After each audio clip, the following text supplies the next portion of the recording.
Aí, salve povo, eu sou o Zelota e hoje de volta com mais um especial da nossa meta de inscritos, porque eu pedi, vocês se inscreveram e nós chegamos aos 2.600 inscritos. Muito obrigado a todos vocês que se inscreveram no canal e que apoiam o meu trabalho.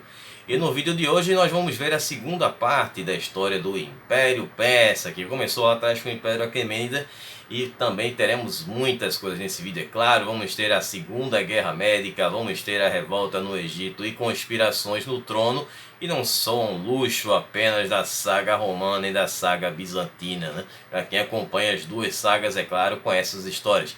Então nesse vídeo de hoje tem muito conteúdo, se prepara aí que a gente vai ver muita coisa hoje. Mas antes de eu começar o vídeo, eu peço a vocês que dêem um tapote no like e compartilha com os amigos que gostam desse tipo de conteúdo, que ajude mais o canal a crescer e valoriza o meu trabalho. Vocês que são novos aqui, sejam muito bem-vindos. Eu tenho muito conteúdo de antiguidade aqui no canal. Vocês podem ficar à vontade para dar uma conferida aí na videoteca do Zelota, nas várias sagas e mini sagas. E esse aqui é o nosso especial da meta de inscritos. A cada meta de inscritos eu faço um vídeo especial para vocês. E a nossa próxima meta agora é de 2.950 inscritos. Conto com vocês. E me sigam também no Instagram, @ozelota, onde lá vocês podem ficar sabendo das novidades do canal, assistir ao meu quadro do Curta com Zelota, que é um conteúdo extra que eu faço dos vídeos aqui do YouTube, e também participarem das enquetes, e a gente escolhe as civilizações que entrarão aqui nos especiais de quarta-feira.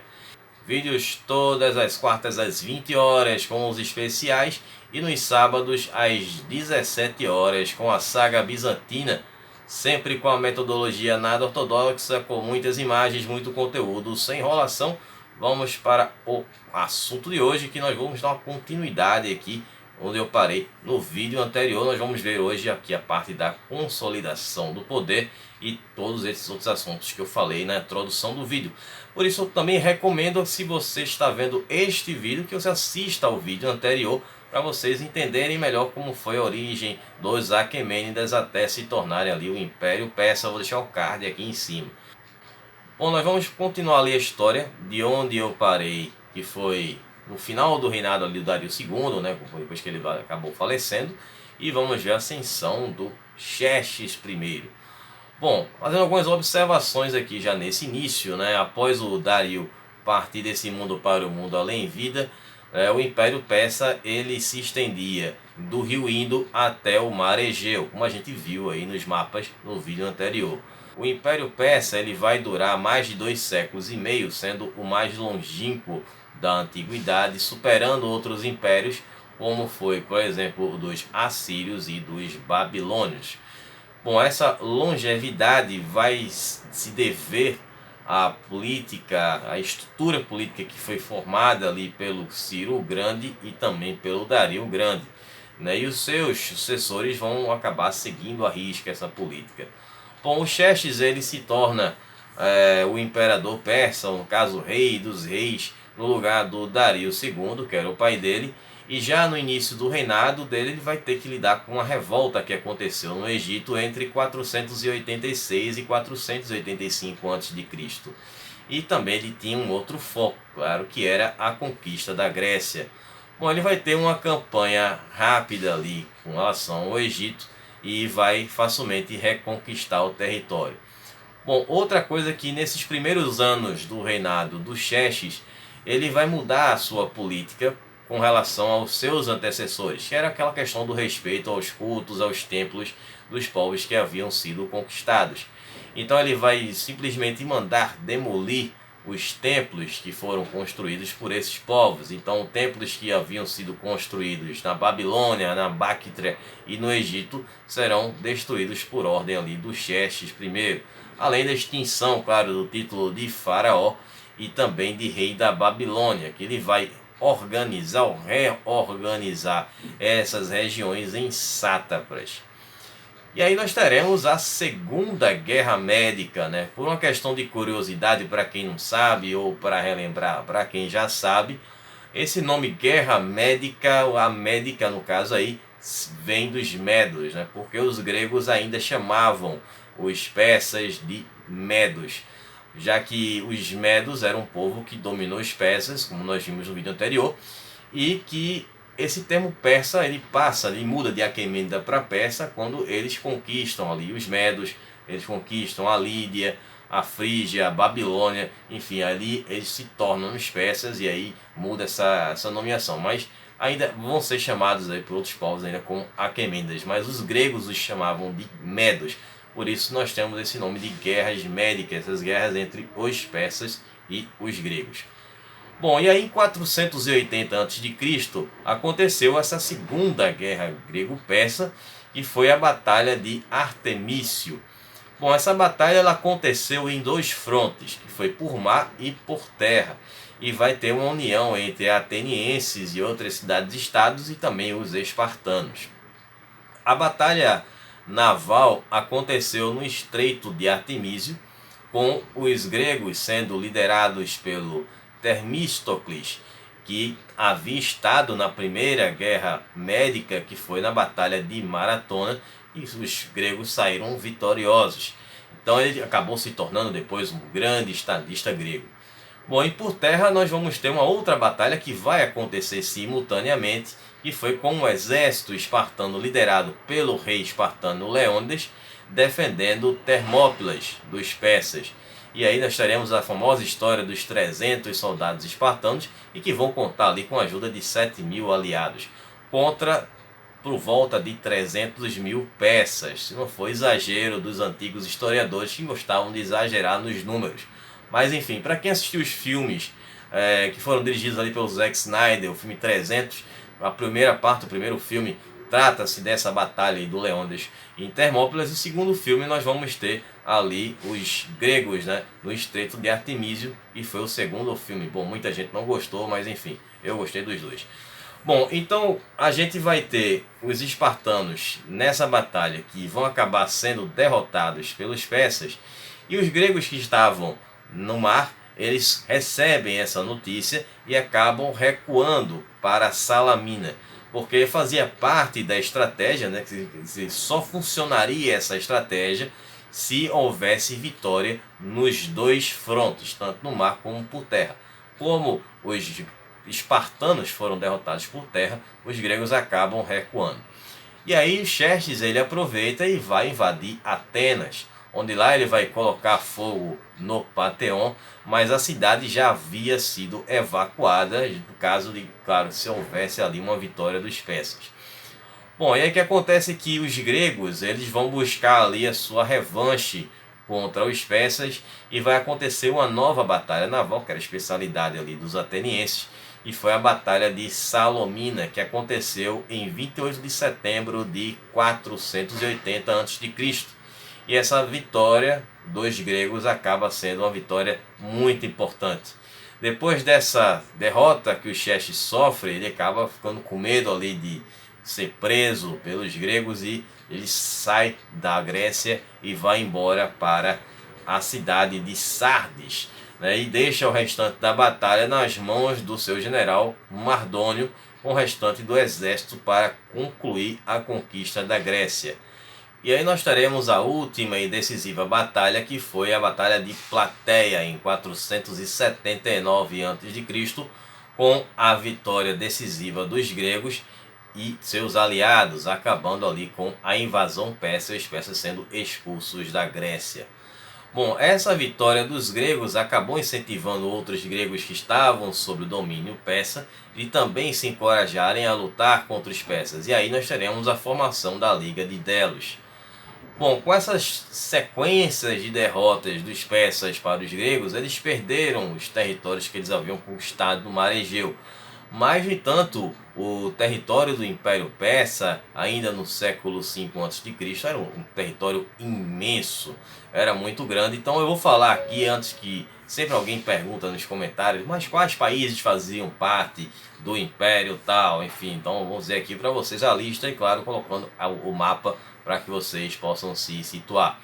Bom, os países atuais que faziam parte ali do antigo Império Persa, nós tínhamos o Irã, o Iraque, a Armênia, Afeganistão, a Turquia, a Bulgária, a parte oriental da Grécia, o Egito, Síria, a grande parte do Paquistão, a Jordânia, Israel, Palestina, Líbano, Cáucaso, Ásia Central, Líbano e o norte da Arábia Saudita. Foi o maior império do mundo antigo, chegando a uma extensão de 7 milhões e meio de quilômetros quadrados, superando ali o Império Romano.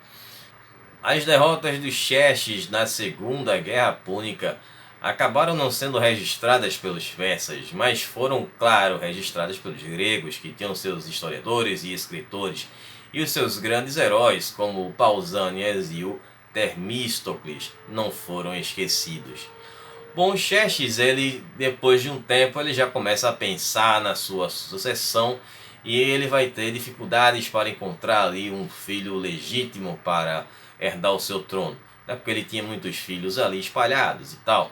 E aí ele acaba sendo envenenado, possivelmente, por algum dos seus filhos, que subiu ao trono. Por isso especula-se muito que esse filho que tirou a vida dos Xerxes teria sido o Artaxerxes I, que acaba se tornando o novo rei persa em 465 a.C. E logo no início do reinado dele já tem que lidar com uma revolta que aconteceu na Báctria, mas ele consegue resolver esta questão com facilidade também. Bom, e ele vai viver em Persépolis, né, que era a capital do Império Persa, ali entre os anos de 464 a 460 a.C. Mas depois de um tempo ele passa a frequentar menos a capital do Império e vai passar a viver mais tempo em Susa e também na Babilônia. O que se sabe, na verdade não existe uma explicação para esse abandono de Persépolis, que passou a ser menos frequentada, já que era a grande capital do Império Persa. Mas o que se especula é que os persas tenham colocado Persépolis no status de um santuário. Por isso que houve essa mudança aí de capital. E durante esse reinado do Artaxerxes I vai acontecer uma nova revolta no Egito. Chegou a notícia de que o Xerxes havia batido as botas, então os egípcios eles se revoltam e começam a não querer mais pagar os tributos. E aí começa a confusão, porque eles colocam também um novo rei. E esse rei era um chefe tribal da Líbia, possivelmente da tribo dos Baqueles, chamado Inaro. E esse reinado do Inaro iria contar com o apoio dos gregos, que já tinham aquele sentimento anti-persa, aquela rivalidade contra os persas, e eles vão inclusive mandar uma frota para o rio Nilo para ajudar os egípcios contra os persas. E aí em 456 a.C., os gregos eles vão ocupar a cidade de Mênfis, no Egito. E o Artaxerxes I ele tenta comprar ali a lealdade dos espartanos contra os outros gregos para que eles atacassem a Ática, para forçar os gregos a se retirarem de Mênfis, no caso do Egito, mas essa tentativa acabou fracassando. E aí no ano de 456 a.C., Inaro consegue até uma vitória com a ajuda dos gregos contra os persas. Mas depois ele acaba sendo derrotado pelo general persa Magabizo. E Inaro ele é capturado, vai ser acorrentado e depois crucificado. Bom, lembrando que a crucificação era um tipo de punição, de pena máxima ou tortura, e foi criada pelos persas e que era uma evolução do empalamento que havia sido criado pelos assírios. Vocês sabem, os assírios eles eram bastante brutais e sádicos, né? E a crucificação vai chegar no ocidente graças ao Alexandre o Grande, mais um personagem que nós vamos ver lá na frente ainda nessa história aqui. Bom, em 454 a.C., os persas conseguem finalmente expulsar os gregos que estavam em Mênfis. Bom, e aí em 424 a.C., Artaxerxes I vai embora para o mundo além-vida. E o seu filho, Xerxes II, ele assume o trono, mas ele vai reinar por apenas 45 dias, pois ele é vítima de uma conspiração e a sua vida é ceifada pelo seu meio-irmão Sogdiano. Bom, o outro meio-irmão, chamado Oxus, estava na Babilônia, então ele consegue ali o apoio de outros persas e entra em conflito com o Sogdiano e acaba se livrando do Sogdiano. E aí ele assume o trono de rei dos reis com o nome de Dario II em 423 a.C. Durante o reinado dele teremos muitas batalhas entre gregos e persas, que aconteceram ali entre 411 e 407 a.C. Nesse período, os atenienses conseguem ali reconquistar parte da Ásia Menor graças à incompetência dos sátrapas que governavam a região. E aí o Dario II faleceu ali em 405, 404, mas possivelmente 404 a.C. E aí ele tinha os filhos dele que vão brigar pelo poder, que eram o Assis e o Ciro. Bom, Assis era o mais velho, então naturalmente ele seria o sucessor e acaba se tornando o rei. E ele acaba usando o nome de Artaxerxes II. Bom, só que o Ciro, que era o mais novo, ele não aceita, ele queria ser o rei. E aí ele vai entrar em uma guerra contra o seu irmão mais velho. E essa guerra acontece em 404, essa guerra civil. E vai contar com o apoio ali de outros persas. Ele inclusive vai ter também mercenários gregos que se juntam. E ele acaba perdendo essa batalha e a própria vida em 401 a.C. E aí os egípcios se aproveitaram dessa guerra civil que acontecia no Império Persa e se rebelam mais uma vez. E dessa vez eles colocam um novo rei que era o Armiteu. Inclusive o Armiteu vai ter até o status de faraó, né? Temos o retorno ali do posto de faraó. Bom, o Artaxerxes II ele vai ter que resolver essa situação. Então a princípio ele manda que aqueles apoiadores do Ciro fossem até o Egito para resolver essa situação, porque outra coisa estava acontecendo e que interessava ele. Os gregos estavam começando a se rebelar de novo, aqueles gregos que estavam sob o domínio dos persas, então eles vão ali pedir ajuda aos espartanos. Vocês sabem que aquelas colônias gregas ficavam na Ásia Menor. E aí o rei espartano recebe o pedido de ajuda, que era o Agesilau II. E aí ele faz uma campanha devastadora na Ásia Menor, onde ele vai enfrentar o sátrapa Tissafernes. E ele consegue derrotar esse sátrapa e vai conquistar a Jônia, libertando os gregos que estavam sob domínio dos persas. E aproveitou que estava pela região e vai continuar atacando e vai saquear a Lídia e depois a Frígia. E iria continuar mais. Porém, ele acaba sendo chamado de volta para Esparta, pois havia uma guerra eminente para acontecer contra os atenienses, que seria a Guerra Coríntia. E aí os persas acabaram ficando nesse meio do tiroteio entre os espartanos e os atenienses. E aí por volta de 396 a.C., o Artaxerxes II vai acabar tendo que lidar com o rei de Salamina, que era o Evagora, que acabou se tornando um inimigo pessoal. Também estava enviando apoio para o Egito na rebelião que acontecia por lá. E aí, entre 391 e 387, o Evagora foi ali a grande pedra no sapato do Artaxerxes II, ou no caso na época da sandália, né? Mas enfim, e ele havia conquistado a Cilícia e ali tinha também essa questão pessoal que eu falei.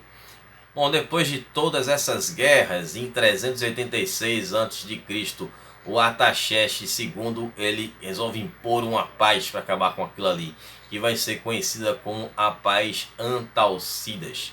E com isso ele acaba com a Guerra do Coríntio, essa guerra entre espartanos, atenienses e etc.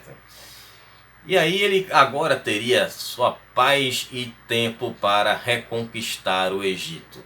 E aí, nesse período, esse acordo de paz que é feito, todas as cidades aceitam o acordo, menos a cidade de Tebas. E aí, entre 381 e 380 a.C., os persas vão fazer a sua campanha contra os egípcios para reconquistar o Egito. Mas eles acabam sendo derrotados pelos egípcios, que conseguem reconquistar a sua independência, dessa vez de forma definitiva, pelo menos com relação aos persas. Depois viria o Alexandre, mas aí já é outra história. Bom, em 366 e também em 358 a.C., alguns sátrapas começaram a se rebelar pela Ásia Menor, e os egípcios, que tinham contas a acertar com os persas, acabam também os apoiando. Essas batalhas acontecerão, mas não terão um impacto tão grande para o Império Persa como foi a perda do Egito, né? E para quem acompanha a saga romana sabe o quanto o Egito era importante na sua produção de grãos e tal, para quem viu ali para o Império Romano, né? Assim como também foi para o Império Persa. E essa perda do Egito, ela já começa a demonstrar ali uma instabilidade que o Império começava a passar. E aí, durante o reinado do Artaxerxes II, só para colocar uma questão de curiosidade, começaram a surgir ali duas divindades que passam a se tornar mais cultuadas, que eram as divindades de Anaíta e também de Mitra. Essas divindades antes não eram adoradas, né? O principal deus adorado pelos persas, que eles eram os Zoroastras, né? Era o deus Aura Mazda. Só que não se sabe se essas divindades passaram a ser veneradas por conta do Artaxerxes II, se ele tinha começado a colocar isso como uma nova prática, ou isso já estava acontecendo antes dele assumir o trono. Bom, voltando ao Artaxerxes II, esses últimos anos do reinado dele vão ser bastante conturbados, porque ele já estava envelhecendo e estava procurando ali o seu sucessor. Ele tinha 3 filhos legítimos, né, que eram o Dario, o Ariaspes e o Oxo. E também tinha vários filhos bastardos por aí com as concubinas, enfim, isso era comum, né? O Artaxerxes II, por uma questão de lógica, escolhe o filho mais velho, que era o Dário. Só que aí o Dário, mesmo sendo escolhido, ele queria assumir imediatamente o trono, ele não queria esperar que o Artaxerxes II batesse as botas. Então ele começou a articular para se livrar do pai. E aí essa articulação dele acabou sendo descoberta, e ele acaba sendo preso e é também punido ali com a pena máxima. E aí o outro filho, que era o terceiro, né, o da linha sucessória, que era o Oxos, parecendo mexicano. O Oxos, ele desestabiliza ali o seu irmão do meio, que era o Ariaspes, que era o próximo ali da linha sucessória. Coloca tanta coisa na cabeça do Ariaspes que ele acaba ficando tão perturbado que tira a própria vida. E aí sobrou para o Oxos a posição do trono, mas ele tinha mais um outro meio-irmão no caminho que ele também consegue se livrar. E nesse meio tempo, entre os próprios filhos ali, um tirando a vida do outro, o Artaxerxes II deixa esse mundo para o mundo além-vida em 358 a.C. E aí o trono sobra para Oxos, que acaba se tornando o novo imperador persa com o nome de Artaxerxes III. Bom, no próximo vídeo nós vamos ver a decadência e o fim do Império Persa, e teremos ali a entrada do Alexandre o Grande nessa história. Mas também tem recados aí importantes para vocês antes de vocês irem embora. Primeiramente, que eu estou agora participando de um novo projeto que eu gostaria de anunciar para vocês aqui em primeira mão, que é o Portal do Historiador, que foi um projeto idealizado pelo Diego Novaes, e terão aí grandes nomes, aí uma galera de peso que vai estar escrevendo aí, publicando textos neste portal. Nós temos o próprio Diego Novaes, que vai estar trazendo notícias, novidades sobre a história que está surgindo aí de descobertas arqueológicas, etc. Então a gente vai ver isso aí por lá. Tem o Rafael Quadros, que é do site História Medieval, que é um site grande, um site muito bom, que vai falar sobre história medieval no Ocidente. Temos também a minha amiga e parceira Fernanda Flores, lá do Rainhas da História, estará falando ali sobre mulheres na história ali, são os redatores que temos aí. E também o grande parceiro meu, o Rafael Galdino, do Casa dos Cavaleiros, que estará trazendo ali a sua coluna falando sobre armas medievais e técnicas de lutas medievais, para quem assistiu aí o meu vídeo, minha live com ele, que falamos sobre o Exército Romano. Vale a pena dar uma conferida se você não viu. Chega lá, confere lá do Zelota Convida. E eu estarei de volta agora no próximo sábado com o reinado do Nicéforo III lá na saga bizantina. Então quem acompanha a saga bizantina vai ter muita história para vocês. E na quinta-feira tem o Curta com Zelota lá no IGTV, mas caso você faça parte do acampamento Zelota, você já pode assistir esse vídeo agora mesmo, é só clicar no botão azul que está aí embaixo. Bom, vou ficar por aqui, um abraço do Zelota, até sábado, falou pessoal.